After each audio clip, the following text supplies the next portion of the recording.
Bharatiya Janata party के नेताओं के कई सारे कारनामे तो आपने सुने होंगे, लेकिन आज जो कारनामा हम आपको बताने वाले हैं उसे सुनने के बाद आप सोचेंगे कि भैया ये लोग किस हद तक गिर रहे हैं। ताजा मामला उत्तर प्रदेश से है। उत्तर प्रदेश के भाजपा के एक पार्षद साहब ने एक ऐसा कारनामा किया जिसके बाद अब सोशल मीडिया पर उनकी खूब खिंचाई हो रही है। हम आपको बता दें कि अभी इस मामले को कुछ दिन गुजरे हैं। रविवार का ये मामला है। रविवार के रात के लगभग 1:15 पर इनके घर पर, ये जो पार्षद साहब हैं, इनके घर पर एक बम मारा जाता है। जी हां, आप सही सुन रहे हैं। असल में पूरा मामला उत्तर प्रदेश के नवाबों का शहर लखनऊ का है। लखनऊ में नवाब साहब रहते थे और आज भी नवाब साहब रह रहे हैं। नवाब साहब अब भारतीय जनता पार्टी के नेता बन गए हैं और उनके जो कारनामे हैं उन्हें सुनने के बाद आपके भी होश उड़ जाएंगे। असल में लखनऊ के फैजुल्लागंज के आसपास के वार्ड नंबर 4 के एक जो साहब हैं, ये वार्ड पार्षद हैं और पार्षद साहब का नाम रामूदास कनौजिया है। रामूदास साहब को अचानक से एक दिन ख्याल आया कि उन्हें कुछ बड़ा करना चाहिए। उन्हें ऐसा लग रहा था कि पार्षद बनने के बाद भी जब वो सड़क पर निकलते हैं तो उन्हें मजा नहीं आता है। शायद उनके पीछे में 2 4 5 पुलिस वाले नहीं रहते हैं। ऐसा नहीं लगता है कि हम जो चल रहे हैं, हमारे चलने के बाद फीलिंग नहीं आ रही थी पार्षद साहब को। उनको अंगरक्षक चाहिए था, उनको बॉडीगार्ड चाहिए था और उन्हें मजा नहीं आ रहा था कि मैं चल रहा हूं सड़क पर, लग नहीं रहा है कि हाँ भारी भरकम दिखूं। ये तमाम चीज शायद वो सोच रहे थे और इस बीच 1:15 पे रात में अचानक से उनके घर पे बम मारा गया। बम मारने की वजह से हुआ ये कि कुछ टाइल्स वाइल्स फूट गए, उनके घर की दीवारें थोड़ी बहुत टूट गई, मतलब टूटी क्या, थोड़ी थोड़ी चनक गई और भी थोड़ा सा सामान जो है वो बिखर गया। इस पूरे मामले के बाद पार्षद साहब ने जरा भी देरी नहीं की और तुरंत अविलंब पुलिस वाले को इन्फॉर्म किया कि देखिए मेरे जान को कितना जो है वो जोखिम है और मेरे घर के ऊपर, मेरे अपने आवास के ऊपर बम मार दिया गया है। पुलिस प्रशासन की गाड़ी पहुंची। गाड़ी पहुंचने के बाद जांच पड़ताल शुरू हुआ, इन्वेस्टिगेशन शुरू हुआ। भारतीय जनता पार्टी के नेता के घर में बम मारा गया है, यह कम बड़ी बात नहीं थी। जांच पड़ताल शुरू हुआ, पता चला कि बम जो है वो सुतली बम था। सुतली बम मारा गया है। खैर, बम तो बम होता है, चाहे सुतली बम हो या कोई भी बम हो, बम मारा गया। तमाम जानकारी लेने के बाद पुलिस प्रशासन ने जो है उस पूरे मामले का पड़ताल करना शुरू किया। दोषियों को पकड़ने की तमाम कोशिशें शुरू हो गई और इस बीच जो है पुलिस प्रशासन ने अगले ही दिन जम करके कार्रवाई करते हुए, इन्वेस्टिगेशन करते हुए 4 लोगों को गिरफ्तार कर लिया। मतलब यह कि कोई देरी नहीं, एकदम जबरदस्त तरीके से जांच शुरू हुआ और जांच शुरू होने के बाद 4 लोगों को अरेस्ट कर लिया गया। उन 4 लोगों का जो नाम है, एक साहब का नाम है शेखर राजपूत, दूसरे हैं प्रियांशु शुक्ला, तीसरे हैं सूरज राजपूत और चौथे पंकज। इन 4 को पुलिस ने गिरफ्तार कर लिया। आपको बता दें कि मड़ियाऊं पुलिस थाना है, वहां के एडीएसपी ने बताया, AR शंकर साहब बताते हैं कि इस पूरे मामले को लेकर के कार्रवाई करते हुए 4 लोगों को गिरफ्तार कर लिया गया।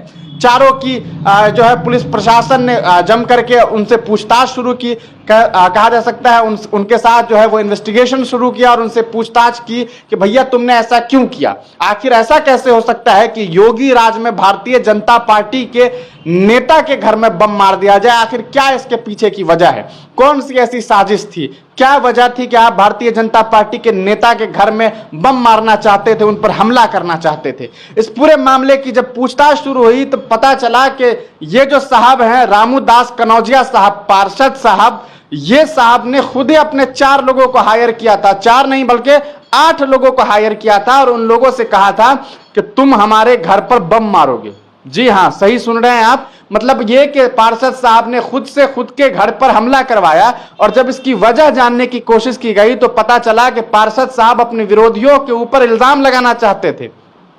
इतना ही नहीं, इल्जाम तो छोटी सी बात है, असल में इन्हें अंगरक्षक चाहिए था, बॉडीगार्ड चाहिए था, सरकार के तरफ से इन्हें जो है सिक्योरिटी चाहिए था। अरे ये तो भाजपा के नेता हैं, लिख करके खुद मुख्यमंत्री जी को दे देते, कुछ 2 4 5 इल्जाम ऐसे ही लगा देते तो शायद इन्हें Z+ सिक्योरिटी मिल जाती, वाई श्रेणी की सिक्योरिटी तो मिल ही जाती। लेकिन खैर, इन्होंने अपना दिमाग लगाया। जो इतना अक्लमंद ये आदमी है रामूदास साहब कनौजिया, रामूदास कनौजिया ने ये पूरा का पूरा जो मामला है वो अपने से सेट किया और इस पूरे मामले के बाद जो है पुलिस प्रशासन, एडीएसपी बताते हैं कि हमने उन 4 लोगों को गिरफ्तार कर लिया जिन्होंने बम मारा।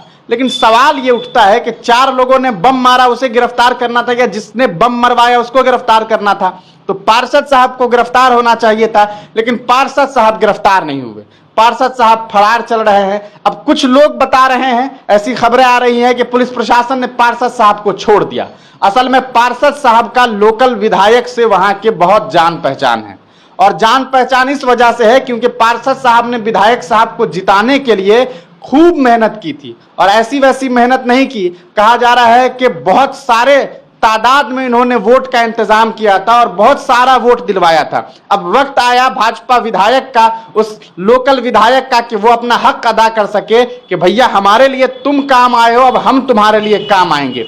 और कहीं ना कहीं जो है वो भाजपा जो विधायक है उनके शरण में है, और विधायक साहब उनकी पूरी तरीके से उन्हें बचाने की कोशिश में लगे हुए हैं। इधर एडीएसपी का कहना है कि हम उनकी तलाश में जुटे हुए हैं, लेकिन वो फरार चल रहे हैं, और 4 अन्य लोग भी फरार हैं। तो ये कहानी है उत्तर प्रदेश की, वहां के प्रशासन की, वहां के सत्ताधारियों की। अब आप समझ सकते हैं कि सत्ताधारी अपने घरों पर खुद से बम मरवाने लगे हैं ताकि उन्हें वो बता सके कि मेरी जान को नुकसान है, मेरे जान मारने की कोशिश की जा रही है, ताकि उन्हें सिक्योरिटी मिल सके, उन्हें बॉडीगार्ड मिल सके, और जब वो सड़क पे घूमे तो साथ में अंगरक्षक साहब घूमे, ताकि लगे कि देखिए साहब रास्ते से गुजर रहे हैं, पूरा रोड खाली कर दिया जाए ताकि साहब को कोई दिक्कत ना हो। अब आप समझ सकते हैं कि प्रशासनिक व्यवस्था किस तरह से काम कर रही है, और साथ ही साथ जो नेतागण है वो किस तरह का काम कर रहे हैं। तो ये तमाम कहानी जो है उत्तर प्रदेश से ऐसी वैसी कहानी आती रहती है, और एक ये नया कारनामा उत्तर प्रदेश के एक नेता जी का आया था जिसे हमने आपको बता दिया है।